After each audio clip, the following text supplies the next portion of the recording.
Good morning, everyone. Welcome to Political No Brainer, the podcast where we move past winner takes all politics and into the conversation, into real conversation. I'm Jeff Rabinowitz, and this season we're bringing in voices from all sides to challenge assumptions, bridge divides, and build a better understanding of today's biggest issues. And of course, one of my favorite guests is back with us, Banks Helfrich, a candidate for Florida State House. I'm excited to know how your campaign is going. I know you were at the chamber meeting this morning, and today we just touched on before I started recording what we're going to talk about. Today we're going to talk about Democrats running for local office, about retaking. I think, as I was touching base with Banks just a second ago, I I like to be a little bit of a history buff. During the Obama years, the 8 years of Obama's presidency, I believe we all enjoyed those 8 years. I certainly did. But during that time, as much as Obama was doing the way we would like to see it be done, we were losing 1,000. We lost during that 8 year tenure. We lost 1,000 government seats across the country, local seats, uh, state house, state senate, water authority, school boards. Republicans are very good at that. They stay connected. They get their candidates out there. They get their candidates enrolled.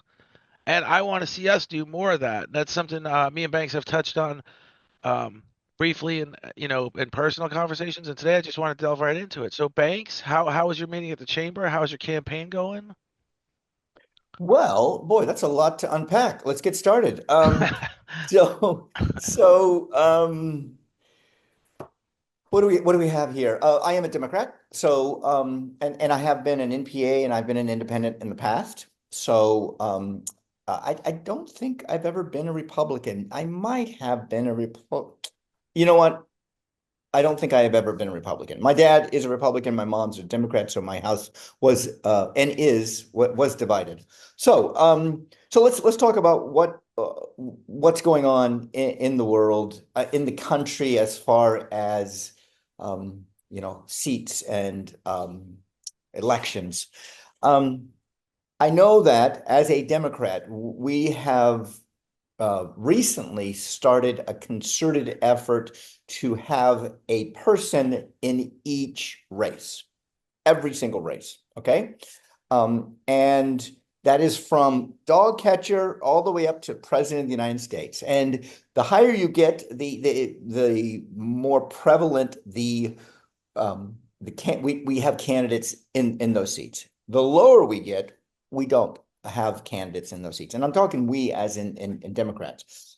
So our big push now is to put somebody in all municipality races, and that's city races. City races are nonpartisan, okay? However, let's be frank with each other, and that is people know and they can find out what your political affiliation is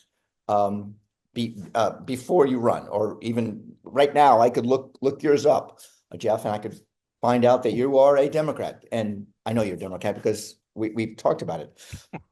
So we want a Democrat in every single seat that's run. And we did it last year in the state house. They put a Democrat in every single race. I think they gained a couple seats because of it. I don't know if it's because of it or just the changing of tides, stuff like that. Granted, the Republicans have been doing it for years and years. The school board, which is a county seat, is also a nonpartisan seat.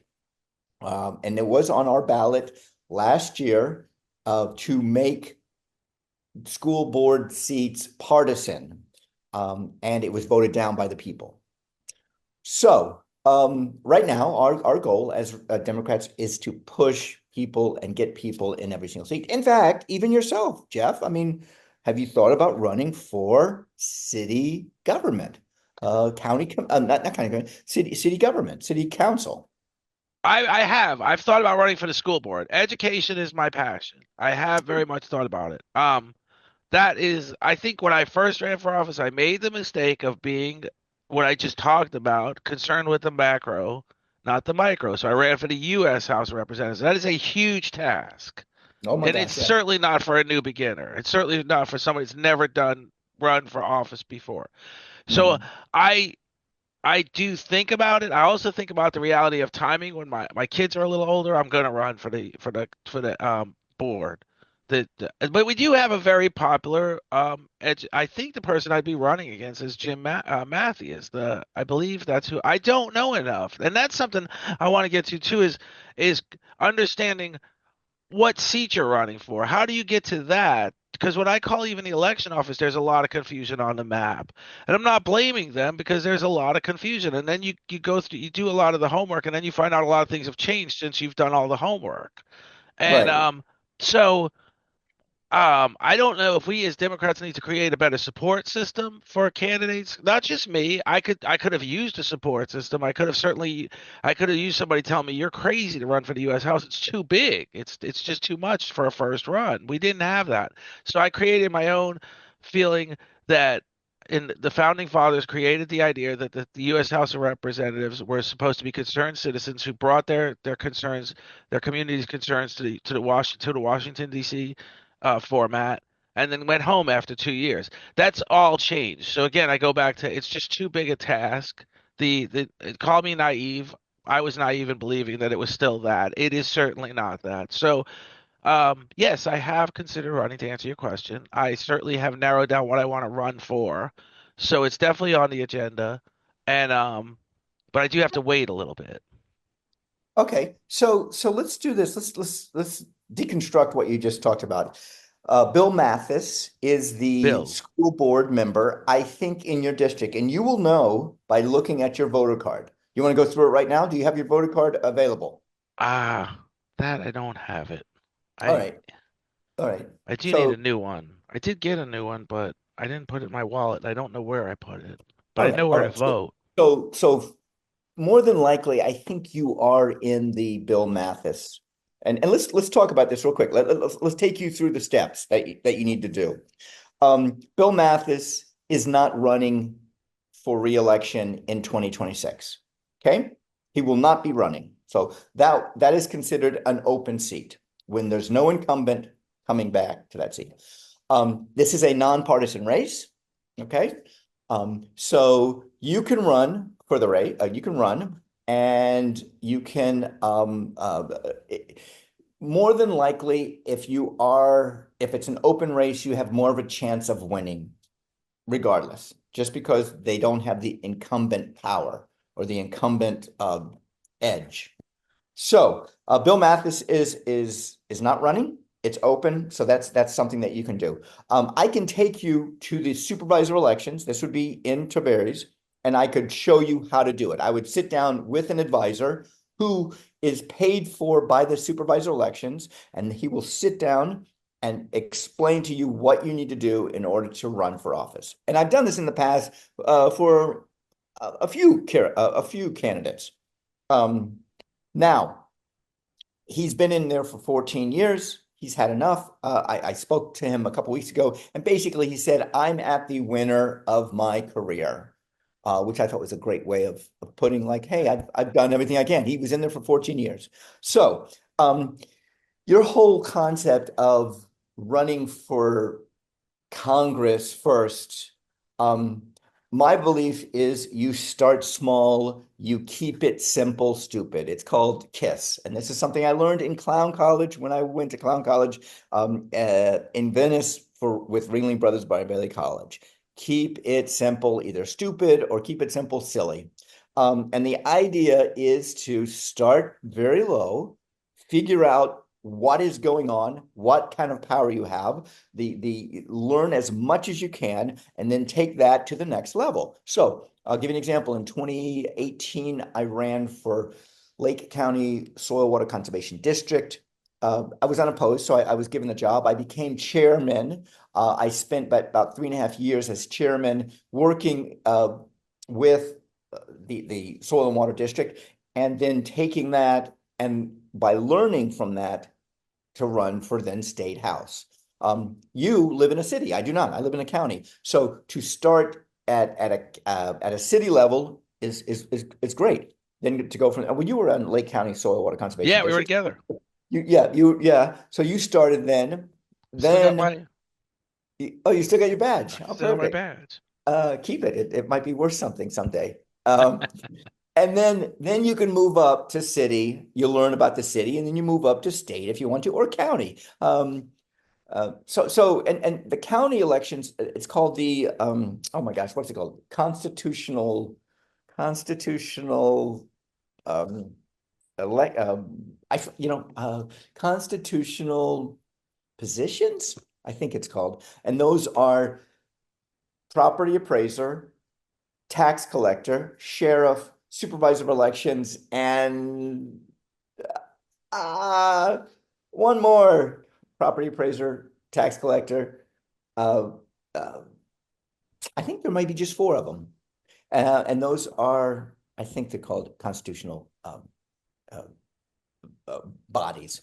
And that's what you start small and then you work your way up. So let's say this. Let's make it a date. Me and Banks and I go to the supervisor of elections.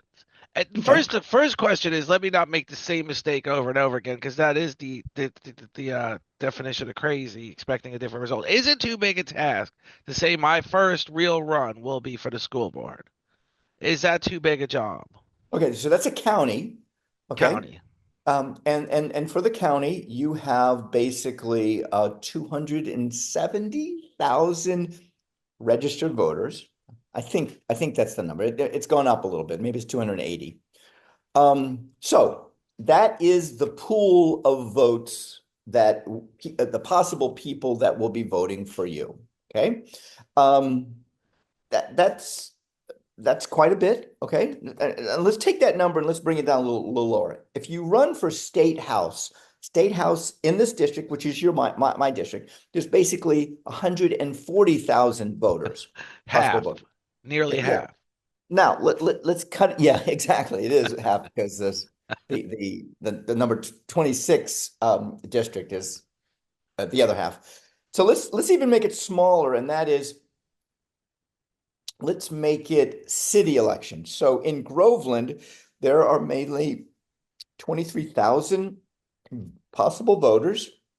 In Groveland, you have to be in a district to run. So you have to, and only people in that district will vote for you unless you're running for mayor. So you might have 3,000 possible voters. Okay. So when you have 3,000 possible voters, there's a chance that you can get in front of 3,000 people. Those voters you can get in front of and talk to. When you move up to 140,000, that's a lot of work. That means a lot of knocking on doors. And how do you get to those 140,000 voters? When you go to county, which is school board, and by the way, you have to live in the district. However, you have to live in the district. However, the whole county does vote for you. So that's 270,000 voters that you have to get a majority to win. And then to go from there even bigger to Congress, I do not know what the number, maybe it's 2 million. Maybe it's about 2 million possible voters. So do you see to get Yeah. in front of these people, you have to have money to raise money. You have to be either very wealthy or you can ask a lot of people and be nice. So that's why that's the explanation for starting small and then moving up. So the answer is probably school board's a little too big. Um, no. School board's not too big. School board No. is fine. What would be a great thing, I would suggest, is start in the city, basically.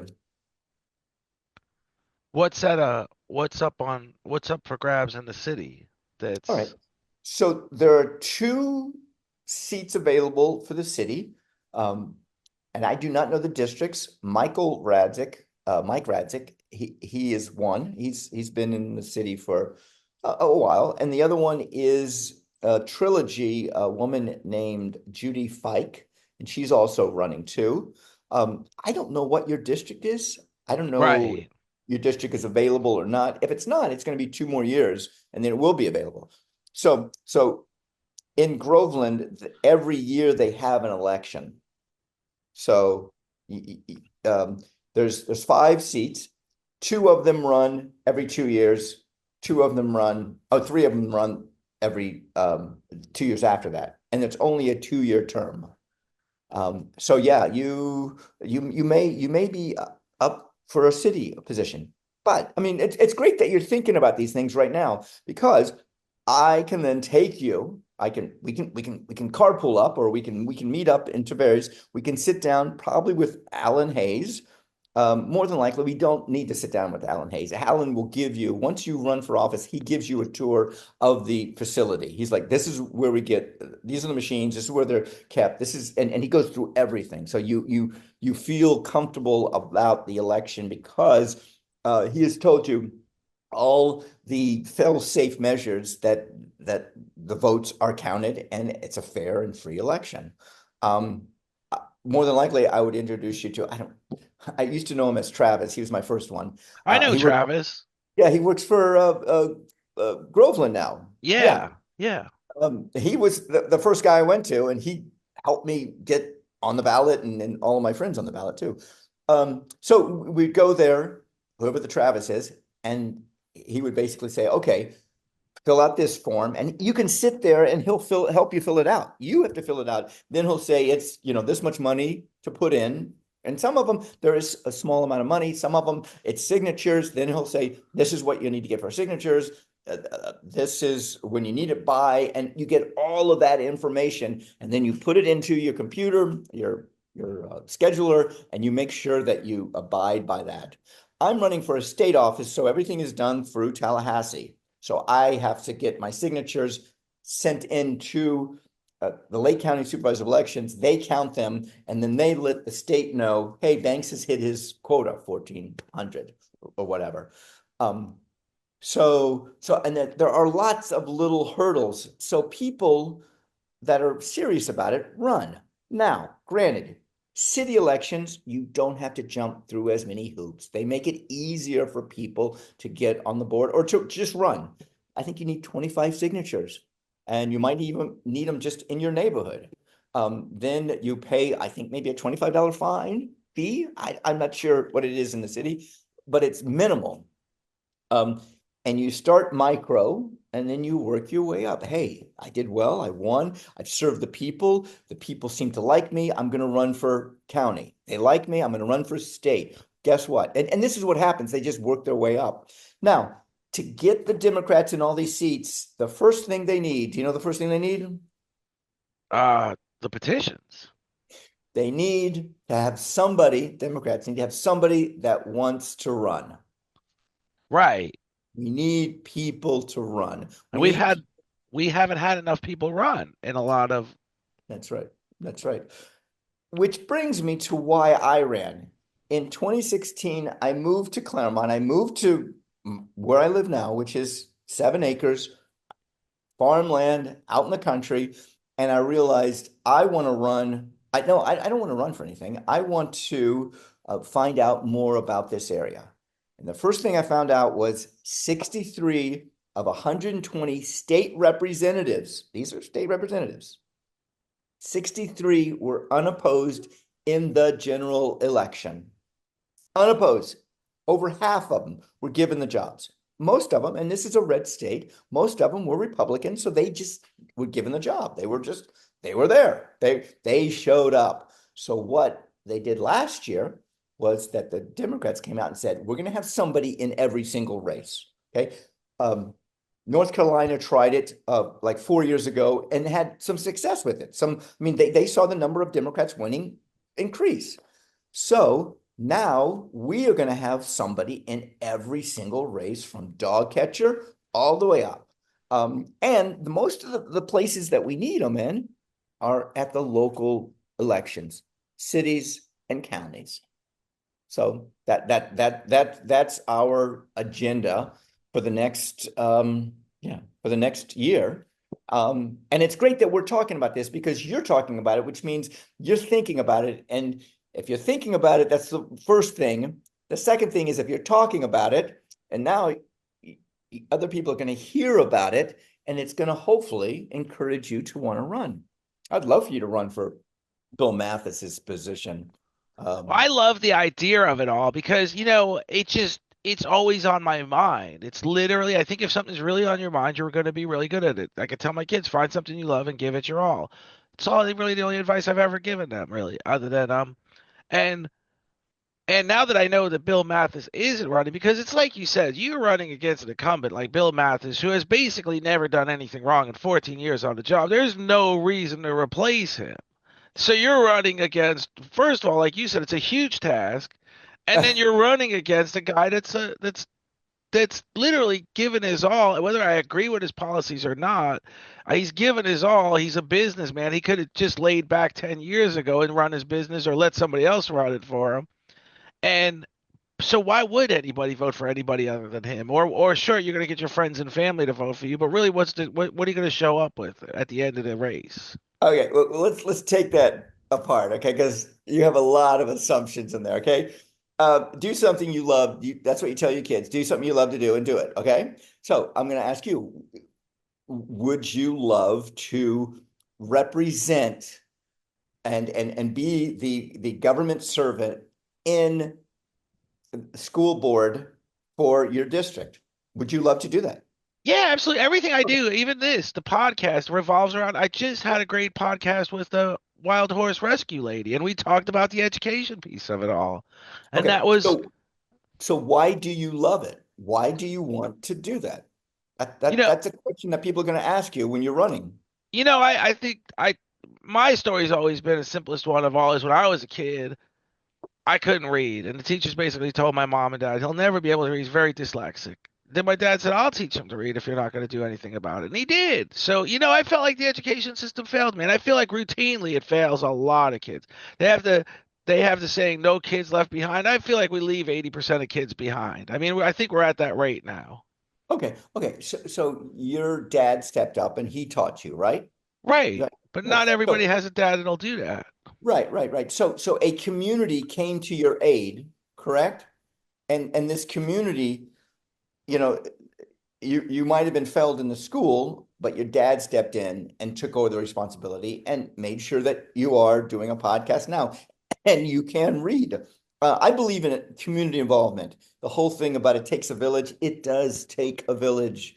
I mean, because as parents, we can do so much. However, once our kids get out there and they get on this, they begin to be influenced by other things. Okay, that's why a community I'm a pusher for community. So you want to run for school board because of the story of you growing up, which is a great story, which is like, I want to make sure no kid is left behind. Wonderful. I love that. Which can be your tagline. No kid left behind. Um, Now let's talk about Bill real quickly. I know Bill. Bill's a human and he errs. So nothing wrong. He has been in that position for years. So he has been challenged in some races. He has not been challenged. However, as public servants, as representatives of the people, as elected officials, we do things that we cannot please everyone. And that's something that I learned after my first campaign running for state house. I tried to please everybody and I could not please everybody. I was an NPA and I was trying to walk that fine line and have Democrats like me and Republicans like me at the same time. It does not work. You have to make a decision, which means it has to come from somewhere. Morals from your heart, ethics basically come from your brain. Ethics are mainly our laws come from ethics. Our morals are what comes from our heart. So the point I'm saying is we can't please everybody. Bill cannot please everybody, and we had a conversation about that. I asked him. I said, "How do you please everybody? How do you?" He's like, "You can't." Yeah. Anyway, so you would want to run for school board. So the school board position is opening up in 2026. Okay, you can right now go to the supervisor of elections and you can file to run for that position right now. Right. It starts, right? No. You could have done it a year ago. Okay. I mean, you can go. I mean, which here's the thing, and this is just my viewpoint. And the sooner you jump into the race, the more time you have. And at the end of this run, okay, at the end of this run in 2026, November 3rd, 7 p.m. November, because that's when the election stops. Uh, you have that much time, okay, which is a lot of time right now. Money, you have less time than money, which what I'm trying to say is your time is more valuable than the money. So when you're out there and meeting people, and I'm meeting people, and I'm giving them a card, and I'm saying, "Hey, my name's Farmer Banks. My name's Farmer Banks. I've got I've got 8,000. I got 8,000 of these cards that I'm just letting them know, leaving an impression on them, so that when they come to where their ballot is, and they're looking at the ballot, they're like, I remember that guy, Farmer Banks Helfrich. So the sooner you get in, my opinion, the better. Okay. So maybe we'll Take a field let's trip. just You want take a a field field trip? trip. Yeah, we'll do a field trip. Banks and I will do a field trip. I do want to do that. I want to talk to probably Trevor really. I think Alan Hayes is going to be a down the road visit, but Trevor would be a good start or whoever you think. Um, Travis is good, but Travis. Travis works for the city of Groveland. So, Okay. well, yeah, he works for the city of Groveland. Yeah, he does. You're right. Yeah, running for that position. Yeah. I'm not saying it's a piece of cake, but you get started as soon as you can. Um, So we'll make a date. We'll make a date to, and yeah. then And that is important to me that I did not know that we as Democrats are getting back to the basics of getting a person in every seat. We haven't done that. Like you said, it's been tried in North Carolina and it worked. It's gonna work better and better over time. That's where we've really missed the ball over the last. We're just so focused on one position Yeah. that we've really missed the ball on what really in order to get to that one position, like you said, you've got to get to the communities, you got to get to the villages, you got to create the confidence that we are the right pick for that one position. Well, you bring up the metaphor of get on the ball. My view, and I told it to my kids when they were little, I said, you can't hit the ball unless you swing the bat. And the whole thing is about swinging the bat is getting out there and running for office. Um, let's look at it in a philosophical way. And that is, we live in a democracy, a republic democracy, a constitutional republic democracy. Um, my friend, she argues with me all the time. Shauna, she's like, Banks, it's a constitutional republic. I'm just going to put them all together: constitutional republic democracy. Huh. And it only works is if we participate in it. Okay. Back in 2016, 63 of 120 were given the job. We were not participating. We were not putting candidates. I was not a candidate. I was not being involved as much as I was. When we do not engage in our politics, when we say, I don't care, I don't care. And I hear these voters all the time, I don't care, I don't care. When we don't care, we lose our democracy. We lose this republic. Okay? Because, and I'm gonna make it numbers. There's 10 people in a city, 10 people vote, everybody has 10% of the outcome. Okay? Their vote, 10% of the power. If one person does not vote, everybody gets more percent than 10. I think we get 13%, 12%. Everybody has 12%. So the less people that vote, the more power us that do vote get. All Right. right. I always say on election day, everybody, whether you're the president of the United States or you're the dog catcher or you're the homeless guy on the street, everybody has one vote, which means we're all equal that day. So we have to get back to participating and engaging in our government. And that is running for office, like we're talking about. That also means showing up at city council meetings and talking. As a candidate, in my district, I have 7 city council municipalities. Okay. I have Howie in the Hills, I have Astatula, I have Mineola, I have Montverde, I have Groveland, Claremont, and Mascot. Those are the 7, okay, municipalities.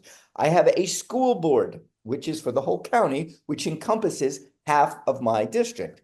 I have County commission meeting, which also encompasses half of my district. That is 9 chances for me to get up in front of government officials and to talk about whatever I want to talk about.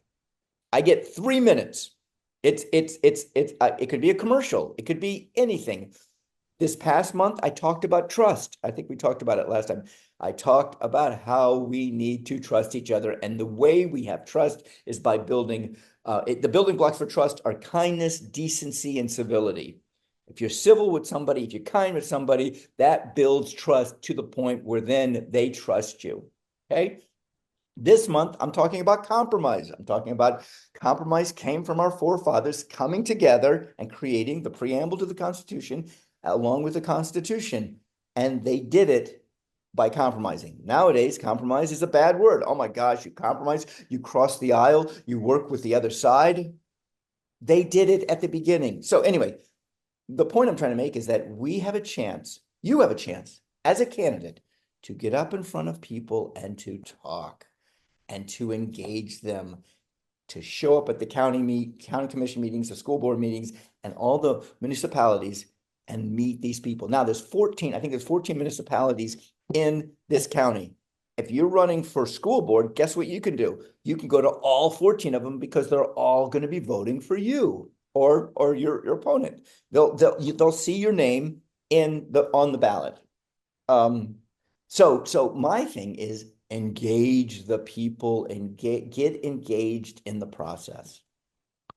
I agree. That's something you've been doing for years. That's Yeah. something, you say 2016 is when you came to the realization that there's so little participation that there's literally, I'm not saying it in a bad way, but conservatives are being handed positions simply because they sign up to run and there's nothing against them. And let's be fair, in blue states, the Democrats have been handed these positions too. So it Right. works both ways. It does not only work.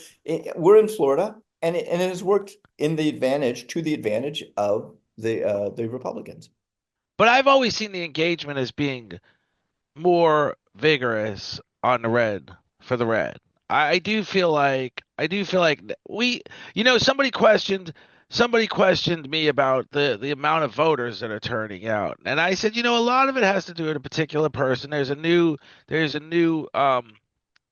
fascination with one particular person. The other thing has to do with so much mail-in voting and so many simpler ways to vote became really a realistic option after COVID.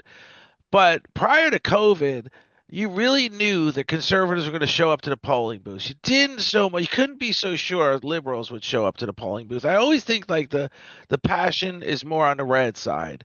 And I feel like we need to change that. And this is just something where we need to, like you said, where the reality has come to the fact that we need a person in every race. Even though we're in a red state, we gain some seats. And the simple fact of the matter is because we were in every race. You got to be in it to win it.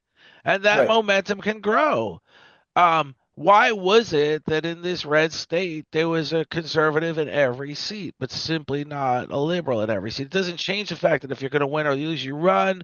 If I do decide to run for department for the school board, I'm going to talk about what I believe we should be doing in the school board. Just like I said, we should be including folks like the lady at the Wild Horse Rescue to be a part of. When we were kids, we used to have gerbils in the classroom, and we learned how to take care of something because that one little gerbil was in a fish tank, and we all checked on him every morning, and we all talked about feeding him every morning.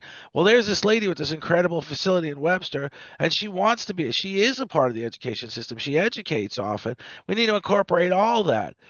Like you told me about Groveland is doing community-based education where kids are literally riding their bikes to schools. 600 students to a facility. Kids are literally riding their bikes to school. We're getting away from buses. We're getting away from uh all we're getting away. It's a great idea. I don't know that we can implement it in every part of the state, but we need to talk about it. We need to grow it where we can. So that's my passion is just reinvigorating our party because it will always be my party more than ever now. I mean, I'm not opposed to conservative logic. I'm not opposed to conservative policy, but what's going on now is the reason it's going on is because we've lost so much ground over the years. All right. Let's. I'm gonna break that down. I'm gonna deconstruct that all. Yes, the Republicans have done real well in Florida, and they are loud and they're proud. Okay, and They found a lot of success with that. The Democrats have not. However, in blue states, the Democrats have found success in that. So let's bring it to Florida. How does, like, a Democrat like yourself, and you are going to be known as a Democrat while you're running, even though it's a nonpartisan race. I am a Democrat. It is a partisan race, so I will be more than likely running against a Republican, maybe an independent, maybe an NPA might be in there too. So Republicans, what have they done so well? They're loud and proud. So what do Democrats need to do? They need to be loud and proud. Okay? They need to. I feel in Lake County, I live in South Lake County, that Democrats don't want to say they're Democrats because they're scared that Republicans are gonna, oh, you're a liberal. They're gonna give whatever name to it. Name calling is the biggest thing now. Let's name call everybody. We need to stand up and say, you know what? I am a Democrat. I helped, not me, but my party helped get women's rights to vote. It gave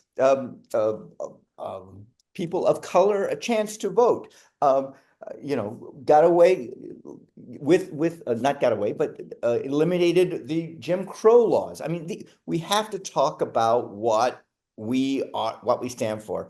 We have a big umbrella. Our umbrella includes people from all colors, people from all places. Everybody is invited into our tent.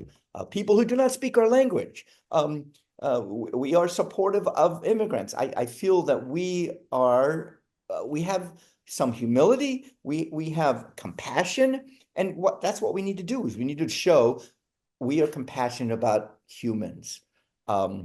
So how do we do that? We have to become loud and proud. The other thing is,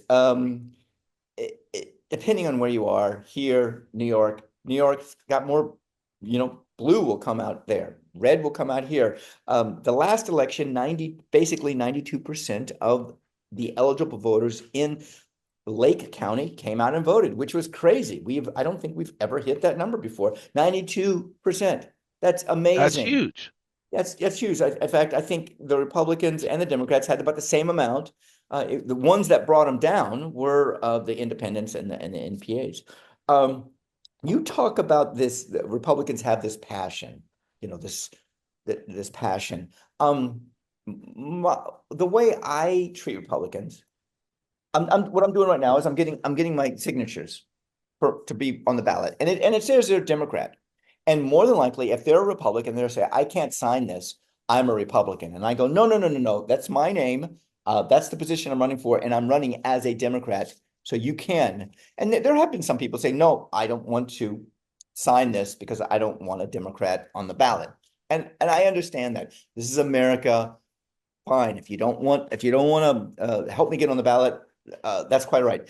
And what I say to them is, just so that you know, when I'm in Tallahassee, whether you're a Republican, Democrat, independent, NPA, I will support you. I will represent you. You can call me up. I will help you, regardless if you don't want to sign this to have me on the ballot. And that's just how I handle it. So we do have to get the passion back. And let me give you some good news. I'm a member of the South Lake Democratic Club. Okay. Before the election, maybe 30 people would show up. Okay. This is South Lake. Okay. We also had a club down at Four Corners, and that was a virtual club. And I think they might have had 20, maybe 20. So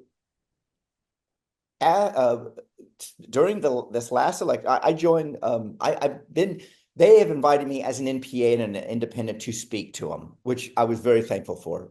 The Republicans, on the other hand, have not. And that's fine. That's their own rules that they agree on. And I don't put any judgment in it. I was glad that the Democrats invited me. Now, granted, the Democrats did not have somebody in the race. Actually, last year they did have somebody in the race. I take that back. So I joined them. 30 people would show up. Okay. During the election, when it got close to election, we might have had 45 people show up. Okay. 90 people showed up at the last meeting. We had standing room only. These people are fired up and they are passionate. They want to do something. Okay.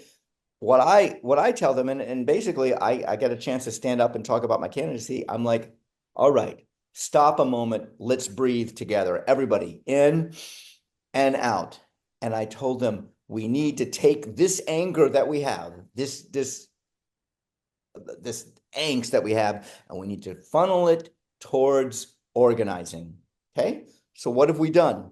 We have started to organize and find people in each race, Groveland, Claremont, every race in South Lake County, and get people to run as Democrats. Now, we are not going to if you're going to run for office, we're going to take your hand and help you through the entire process. We will give you data that you know this house you want to go to and knock on the door, and you want to get them on your side, and you want to give them pamphlets, and these are the people you need to talk to. We're going to give you an army of people that will support you, that will give you money, that will support you, that will come and knock on doors with you, who will sine wave with you. So we are giving you the apparatus to win. Okay.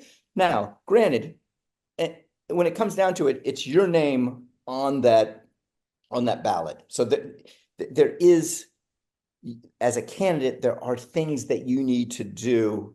You need to make people that like you. You need to make sure that you have a clear, concise message of why you're running, and a clear, concise message of what you will do, and basically get them on your side, influence them to vote for you. Ask them, and here's something really big: ask. What I'm doing now is I'm asking people to help me get on the ballot. That's an ask. Okay. After I'm done with this, I'm going to ask people for money. That is an ask. They will not give, rarely, it has happened, rarely will people give me money without me asking. I have to say, I need $45,000 to run this campaign. And would you donate? You can donate up to $1,000. Would you donate $100 to put me on the ballot? No, Banks, I can't, but I will give you $50. Great. Here's the thing. If people give you even just $5, they're not only giving you money, they're giving you their vote. And ultimately, in the distance, you have to have the vote. I mean, the vote is what you want, ultimately. When I'm at a function, I am thinking about votes. I don't know this person. I got to introduce myself to this person. Where's my card? Boom. I'm going to give them my card. They're going to remember me. So yes, there's an ask in there. How do we become passionate? We have to wake up. And that's what we're doing. We're waking up now. What's happening in the world, in our country, federally, Democrats are waking up. That's why we had 90 people show up. That's why we might have 120 this next time. And you are coming to the meeting, right? Yeah. It's Wednesday Wednesday. Which night, meeting? the South Lake Democratic meeting. I'm gonna try and get there. Yeah, I take the kids to swimming. What time is it? It's 6:15. And What there's time no. is what time is your We're it's we're at the Rose until nearly 8 o'clock, but there's no virtual, right? I can't log in on Zoom, Yeah, right? there is. There's virtual. There is. Then I can do that. I can I'll do send that you the because when link. I'm there, I can do it. I'll bring my Rosen. laptop. Rosen, where's that? Is International that Drive. oh that Rosen the Aquatic. diving. The diving. Okay. How they're there until when? They're like what, 5 to 7? Like, Yeah. Five yeah, I'm not gonna have it. exactly. All right. Well But I can then, log in. I can if it's virtual. Is it? Can I get a Zoom link? yep, I'm gonna send you one. I Yeah. will. So let's I'll talk about the passion now, the loud and proud, the Republican loud and proud. With that comes how they okay, so just me as a candidate, not me as a party representative. Me as a candidate. When a Republican talks about a Democrat, any Democratic candidate, first thing they say is they're against guns. I'm not against responsible gun ownership. I am all for background checks. Uh, Another thing is I think the NRA does a good job. They offer a program called School Shield, which teaches our schools how to be safe. It's free and it's offered to any school that wants to take advantage of the program. Um, and I think it's a wonderful program they have. It teaches the administrators how to go about making sure the building's secure. So, but we have been labeled, and that's all a part of the loud and proud Republicans, the liberal tear statement they always say. I've never cried about an election result in my life. I have seen one particular person cry for 4 years straight about an election result, and he was not a liberal. But when they coined the phrase liberal tears, and they love the phrase liberal tears, and it's just ironic that it's their tears that are generally shed when it comes to election results. Um, so even though I don't want to butt heads with conservatives, I do want to be realistic in my approach and say, hey, if you're going to label me, yes, I've labeled myself as a Democrat, but I've also labeled myself as a realist. I do believe in some conservative momentum. I don't think we should just give everybody money for staying home and not working. I think we should. Bill Clinton was the guy that implemented welfare to work. It was not a Republican that implemented that. Let's be Mhm. realistic here. If you want to talk about downsizing government, didn't Bill Clinton's watch downsize government, federal government by 100,000 employees, spearheaded by Al Gore. So we've got to not to. I'm not going to just go on and on about our success Yeah. stories. It's like you said, we're not proud of our success stories. But why aren't we proud of our success stories?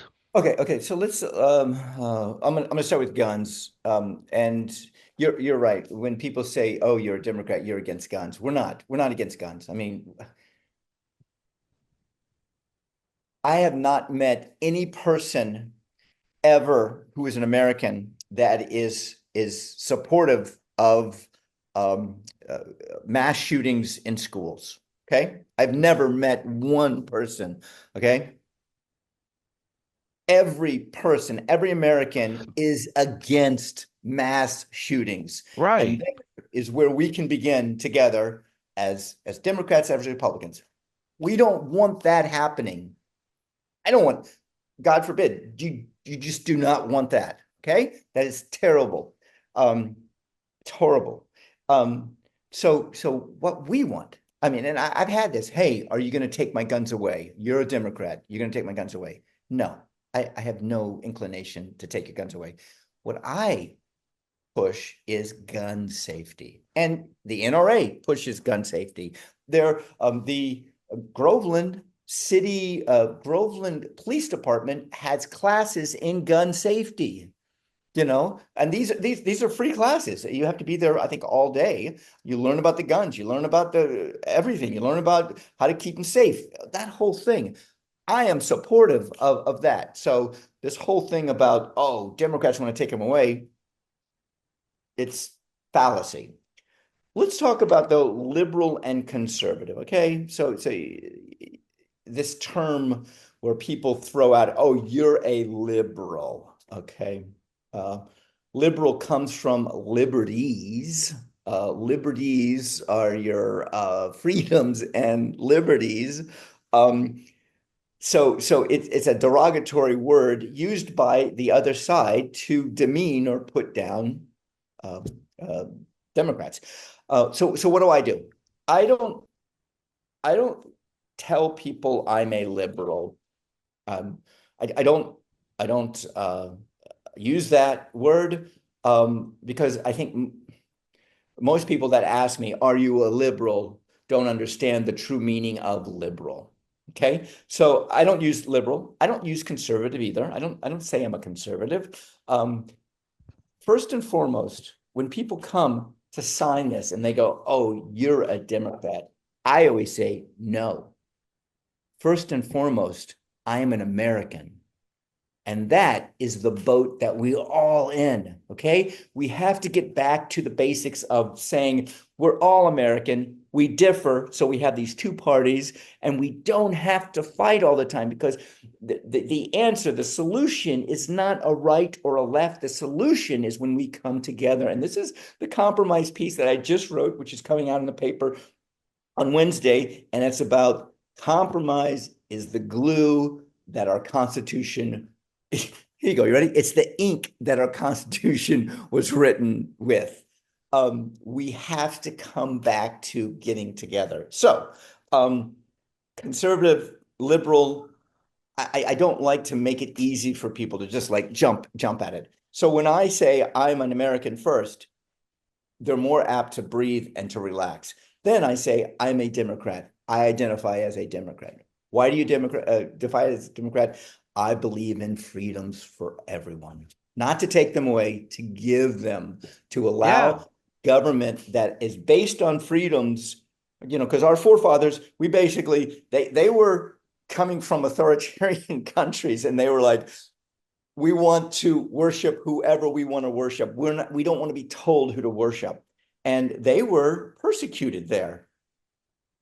So when they put together the Constitution, they wanted to make sure that it was fair for everybody and as much freedoms as possible living in this construct called our United States. So anyway, you said something about giving money to liberals think about giving money to everyone. No one believes. I mean, I don't know of anybody that believes that. No, no, that's not what I said. I said that's the label you get Yeah, when yeah, you that say is the label you get. you That get is that the label you label, get. and to try and dispel that myth as a candidate, not as a party-wide agenda. Keep Okay. the myth you want, but you have to be an individual as a candidate. That's what America's all about. I consider myself center right. That's it. I'm not using a party name for that. I consider myself center right. Let's be physically responsible. Let's But yeah, let's champion the vulnerable where the champions need to be. Okay. We're in a position now, and I just keep using it. Granted, it's almost metaphorically speaking. All this going on that's going on now. There was funding cut off from Meals on Wheels. Okay, and all I said was is now this destructive approach. I've been to Meals on Wheels. It's a kitchen and a city facility. Volunteers show up. If that money's no longer there, if the food's no longer in the refrigerators, the volunteers stop showing up. Structuring the volunteer schedules and getting the volunteers to show up was a big deal. The minute you've dismantled that arrival time, the minute you've dismantled the whole system, getting it back in place is impossible. It's going to start from scratch. There's not going to be a phone call. We're back in business. The cutoff of the funding was found unconstitutional. No, the damage is done.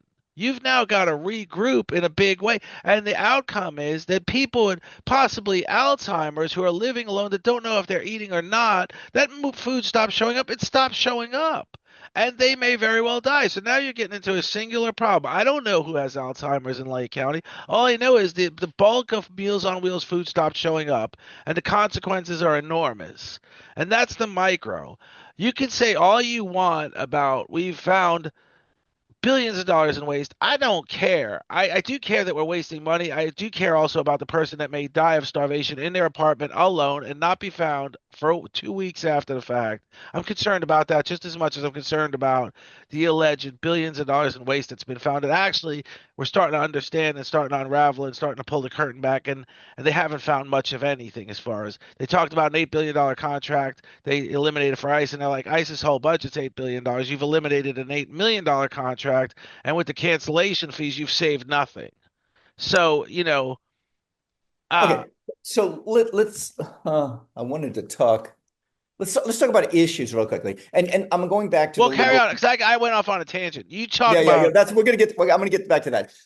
So you talked about, I'm right or left, or I'm conservative, or I'm liberal, and these are just catchphrases. These are like woke, like DEI. These are just right. these things that trigger us.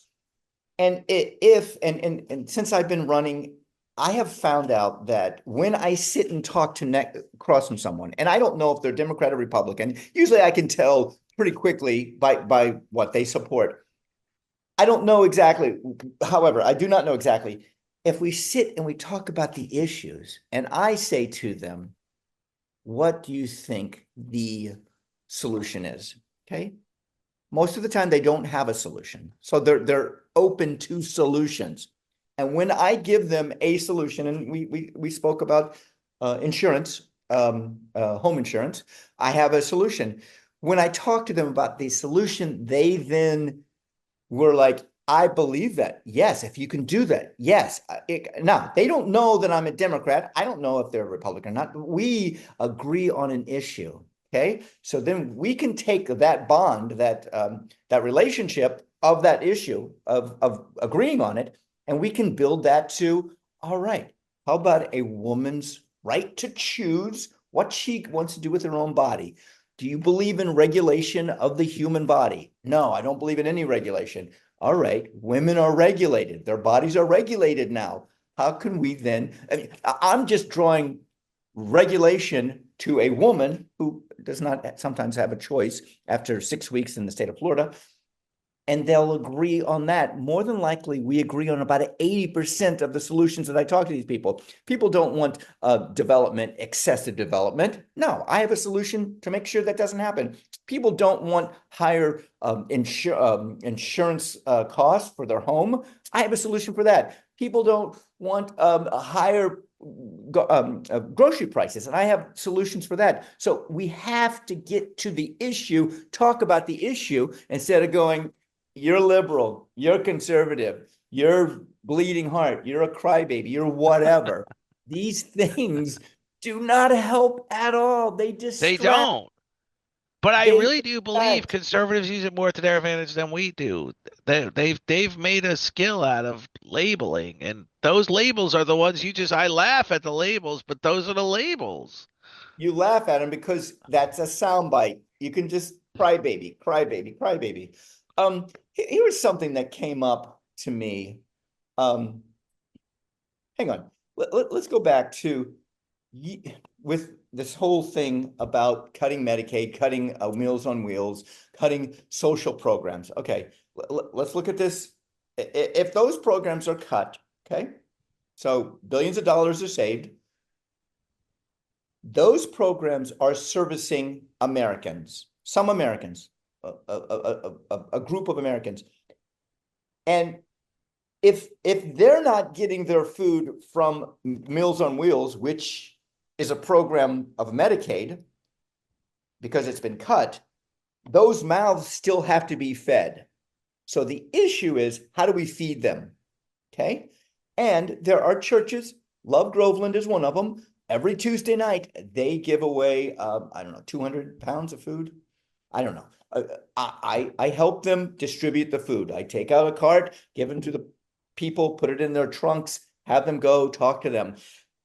They're going to have not 250 people, or whatever, maybe it's 70 people, 250 pounds, 70 people. They're going to have 140 people that they're going to have to feed. So they're going to have to take up the slack.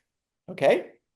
So just realistically, and Love Groveland is a compassionate organization. They're there to help. They have a servant's heart. They want to help people in the community. So if the federal government cuts it off, somebody else has to fill in the blank. All right. And that's what you're seeing is this joggling effect of, well, federal government's going to not pay for it. So somebody else has to figure out how to deal with that. My idea is teach people to grow food. If they grow food, they're never hungry.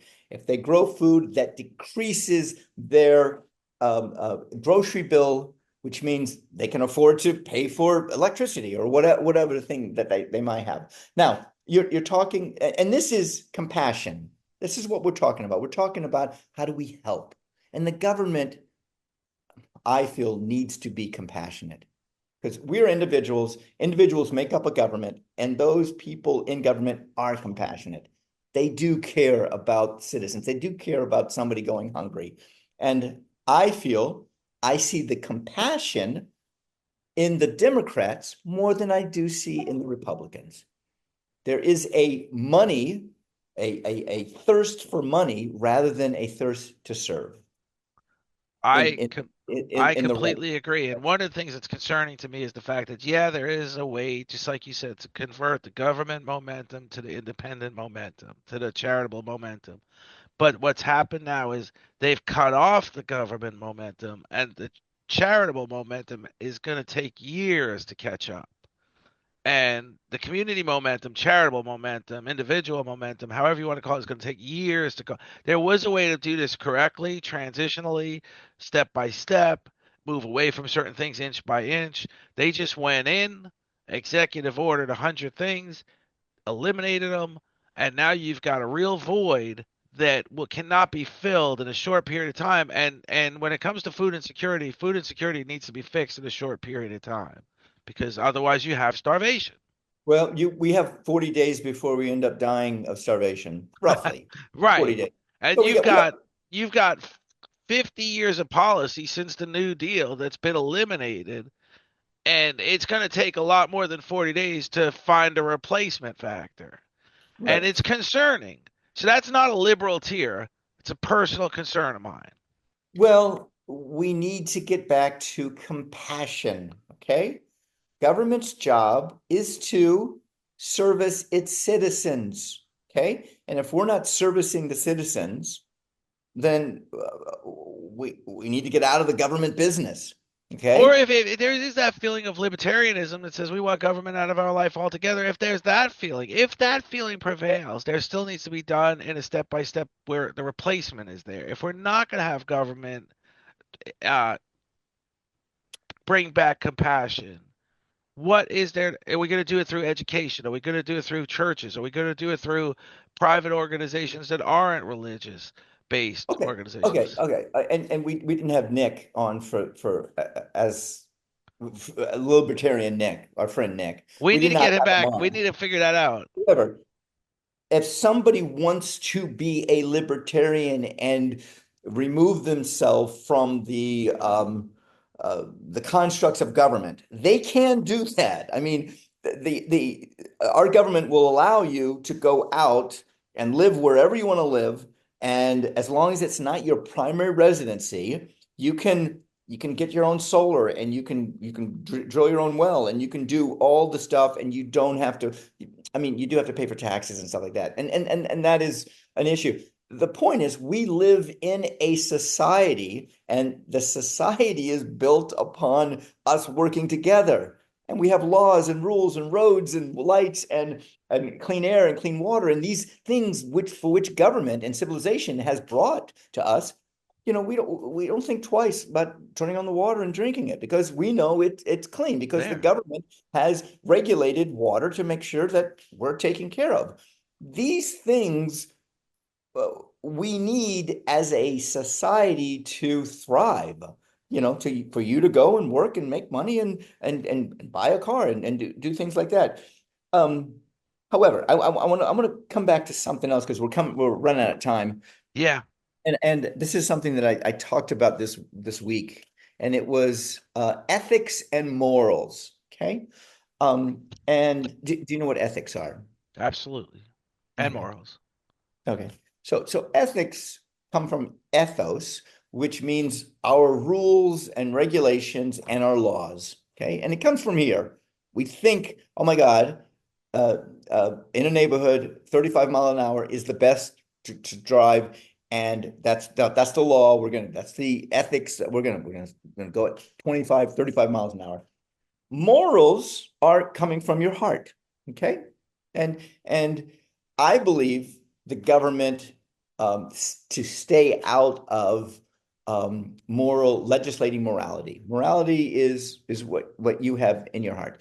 And my morals, and I make it really simple, and that is, if it hurts somebody or helps somebody, that is where your morals lie. So if it helps somebody, I'm for it. If it hurts somebody, and this is other people, not myself. If it hurts other people, I'm not for it. I'm not for it. Me neither. Um, Me so neither. so so though, I mean, and that is the where I look at morals.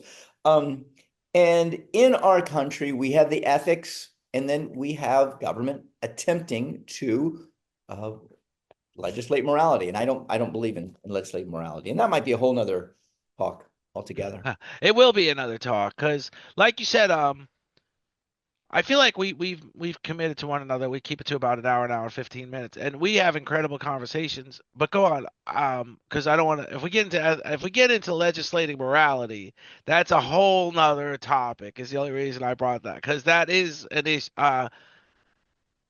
Okay, I can't. I'll wait. Yeah, hold your tongue, hold your tongue. Yeah. Um, yeah. So hopefully that helped you with you It does, get. and we've got a date. I think we don't have a definitive timeline, definitive day and time, but let's get together and let's go get talk about. I'm willing to, you know, I don't want to run on about this. I'm willing to run even if I don't succeed in winning. I want to bring out the point. I want to get the point across that there's a lot of things that I want to talk about on education, and I want to run. for the All school right. board. I did not know the one big thing in my mind was running against Bill Matthews. It was a whether I said he didn't do anything wrong, and like you pointed out, you correctly, he did make mistakes. It was just that he was very safe in his position. Right. Let me finish with this, and I Go think our ahead. time right now. Yep. And Yes, and sir. Thank and you. you brought up, hey, I want to run. I might not win, but I want to run. There is a winner and a loser. Let's get to the facts. There is a winner and there's a loser. Sometimes there's more losers, but there is a winner. Um, with with me and my staff and my crew, when I first meet them and they're excited about being on my campaign, I let them know we will win or we will lose. Okay. At this moment, I want you to just think about, those two things. Okay. If we win, I move on. If I lose, we that we have to try it again. The point is, I only want them to think about losing one time, and that is the initial conversation. And then all the energy and all the oomph goes towards winning, Winning. and that is votes. So you get the whole, maybe I won't be successful, get that out of the way, and then you're not talking about it at all. You're talking to people about winning. People love winners. So anyway, we'll definitely do that. All right, Jeff. We'll do two things. Let's do this again too. All right, all right, all right. Maybe. Yeah, I always say okay. that. I'm gonna get Banks back. Let me promise everybody that I'm gonna get him back on the show. All right. Thanks, Banks. Thanks again. Yeah, To all our viewers, like, listen, subscribe, share, comment. We are the podcast that brings all side that voices from all sides to challenges assumptions, bridges divides, and builds a better understanding. I think the greatest person we have to build a better understanding on the show is you, Banks. I mean, it's incredible the things you explain. And thanks. I thank you. That's what I'm saying. Thank you because I listen in awe when you talk about these things, how you explain them. Because I've been at this my whole life. Like I said, I became a current events wonk at a very young age, and when I speak to you, I realize how little I know and how much more I want to learn. So thank you. Well, wow, I'm honored. We will do this again, I promise you. Thank you, sir. Thank you. I'm looking forward to it. Thanks again. This is Banks Helfrich running for Florida State House. Why don't you tell them what you're running for, district and all, and Uh, what kind of help you need? Florida State House District 25, which is South Lake County, in Florida.